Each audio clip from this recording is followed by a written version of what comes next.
Hello friends. आज हम लोग लाइन एजेंसी और स्टाफ एजेंसी के विषय में चर्चा करने जा रहे हैं। इसके कॉन्सेप्ट को समझने जा रहे हैं। सरकारी संगठनों में लाइन एजेंसी और स्टाफ एजेंसी जैसे शब्दों का प्रयोग किया जाता है। अगर आप अपने आंसर की राइटिंग में, चाहे आप जीएस की आंसर राइटिंग कर रहे हो या किसी ऑप्शनल की आंसर राइटिंग कर रहे हो, अगर आप ऐसे शब्दों का प्रयोग करते हैं तो आपके अंक बढ़ने की, नंबर बढ़ने की संभावना बढ़ जाती है कि आपको ज़्यादा अच्छे मार्क्स मिलेंगे। तो क्या होता है लाइन, क्या होता है स्टाफ, इसके कॉन्सेप्ट को जब तक नहीं समझेंगे तब तक हम इन शब्दों का फ्रिक्वेंटली यूज नहीं कर सकते। तो इन शब्दों का फ्रिक्वेंटली यूज कर सकें जो आपके मार्क्स को भी बढ़ाएंगे, इसलिए लाइन और स्टाफ एजेंसी को समझना आवश्यक होता है। जैसे यूपीएससी के बारे में आप लिख रहे हैं, क्वेश्चन पूछा गया है, एग्जाम में पूछा जा सकता है। इलेक्शन कमीशन के बारे में, एनएचआरसी के बारे में, तो नेशनल ह्यूमन राइट कमीशन के बारे में इस तरीके के क्वेश्चंस आए हैं एग्जामिनेशन में, जीएस में पूछे गए हैं।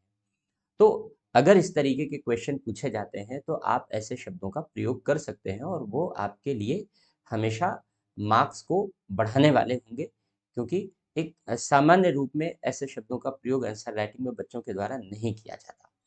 तो क्या है लाइन और स्टाफ एजेंसी का अर्थ, हम लोग इसके विषय में चर्चा करते हैं। सरकारी एजेंसियों को दो भागों में हम लोग बांटते हैं। एक को कहते हैं लाइन एजेंसी और एक को कहते हैं स्टाफ एजेंसी। ये लाइन और स्टाफ इंग्लिश के शब्द हैं। इसको हिंदी में भी हम लोग लाइन और स्टाफ के रूप में ही लिखते हैं, पढ़ते हैं, यही पॉपुलर है टर्मिनोलॉजी। हिंदी में इसका हिंदी का अर्थ ढूंढने की कोशिश व्यर्थ है। इसको हिंदी में भी लाइन और स्टाफ के रूप में ही हम लोग लिखेंगे। लाइन एजेंसी उन्हें कहते हैं जो निर्णय को लागू करने की जिम्मेदारी निभाते हैं, यानी किसी भी निर्णय को, किसी नीतियों को, कार्यक्रमों को लागू करने से संबंधित होती है, इम्प्लीमेंट करती है, इसलिए क्षेत्रों में तैनात होती है। इनकी नियुक्ति क्षेत्रों में होती है, यानी ये मुख्यालय से दूर होते हैं। जो राजधानी होती है या मुख्यालय होता है, क्योंकि मुख्यालय राजधानी में स्थित होता है, जो चीफ ऑफिस होता है इसका, जो तो हेडक्वार्टर्स होते हैं। तो जितने भी हेडक्वार्टर्स हैं, हेडक्वार्टर से दूर होते हैं, रीजनल ऑफिसेस क्षेत्रों में स्थित होते हैं और ज्यादातर लोगों से संपर्क, लोगों से प्रत्यक्ष संपर्क इन्हीं कार्यालयों का होता है, क्योंकि लोगों के लिए नीतियों को लागू करना, लोगों के लिए योजनाओं को लागू करना, ये इन्हीं कार्यालयों की जिम्मेदारी होती है। इन्हें लाइन एजेंसी कहते हैं। जितने भी विभाग होते हैं, जितने भी डिपार्टमेंट होते हैं, सरकारी विभाग जैसे शिक्षा विभाग है, स्वास्थ्य विभाग है, पीडब्ल्यूडी है, इस तरीके के जितने भी डिपार्टमेंट हैं, विभाग हैं, वे सब लाइन एजेंसी कहलाते हैं, लाइन एजेंसी के नाम से जाने जाते हैं। या फिर अगर इसको हम और पदों में आइडेंटिफाई करना चाहें, तो जैसे जिलाधिकारी का पद है, डीएम का पद है, एसपी का पद है, इस तरीके के जितने भी पद हैं, ये सभी लाइन एजेंसी माने जाते हैं। लाइन एजेंसी इसलिए माने जाते हैं क्योंकि ये क्षेत्रों में तैनात होते हैं और जो निर्णय लिए जा चुके हैं, इनकी मुख्य जिम्मेदारी उन निर्णयों को लागू करना है। ये दोनों कॉन्सेप्ट, लाइन और स्टाफ के कॉन्सेप्ट, सबसे पहले सेना के क्षेत्र में उत्पन्न हुए थे, लेकिन अब सिविल सेवा के संगठनों में भी इसका प्रभावी प्रयोग किया जाता है। तो ये लाइन एजेंसी होती है। दूसरी ओर स्टाफ एजेंसी होती है। स्टाफ एजेंसी परामर्शी अंग होते हैं, परामर्श देने का कार्य करते हैं। जो मुख्य कार्यपालिका होती है, चीफ एग्जीक्यूटिव होता है, यानी जो सरकार होती है, सरकार का मुख्य कार्य होता है निर्णय लेना, नीतियां बनाना, योजनाएं बनाना और उसे लोगों तक पहुंचाना, यानी लागू करना। तो लागू करने के लिए तो क्षेत्रों में अधिकारियों का वर्ग है, जिसे लाइन एजेंसी कहते हैं। लेकिन जब सरकारें निर्णय लेना चाहती हैं, तो सरकारों को निर्णय लेने के लिए विशेषज्ञ परामर्श की आवश्यकता होती है।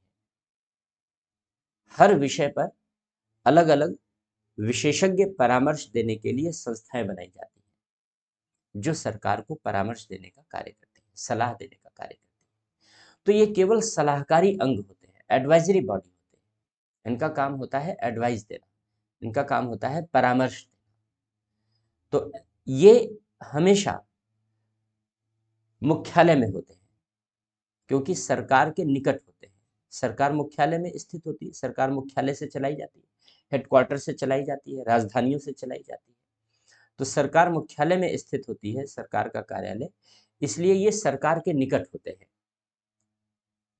सरकार के नजदीक होते हैं, जिससे सरकार को उपयुक्त परामर्श दे सके, सही परामर्श दे सके। जैसे एग्जाम्पल के रूप में ये लोगों से दूर होते हैं क्योंकि मुख्यालय पर होते हैं। जैसे उदाहरण के रूप में नीति आयोग।